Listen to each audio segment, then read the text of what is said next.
আসলে আজকে আমি অনেক গাছ লাগিয়েছি, এগুলো সব বীজ দেওয়া হয়েছে। তো আমি দেখতে এসেছি যে গাছগুলোর ঠিকঠাক আছে তো। রোজ যখন লাগছে বেলা আছে এসেছো আমাদের একটা গাছ দেখবে, সুপারি গাছ আমাদের এখানে এই জায়গাটাতে সুপারি গাছ অনেকগুলো ছিল। তো প্রচণ্ড আমফানের সময় 3টে সুপারি গাছ পড়ে যায়।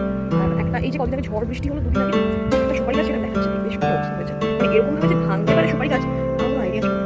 দেখো কি অবস্থা সুপারি গাছটা। আমি মায়ের মুখে আমার শাশুড়ি মায়ের মুখে শুনেছি সুপারি গাছটা অনেক বছর পুরনো। মানে কি অবস্থা থাকে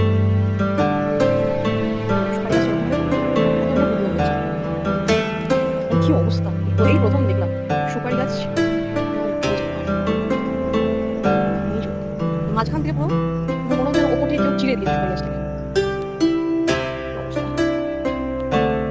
রাত্রিবেলা প্রতিদিন আমি ব্রাশ করে নিই, ব্রাশ করে এই যে ক্লিনজিং মিল্ক দিয়ে মুখ ধুয়ে নিই, তারপরে টোনার লাগিয়ে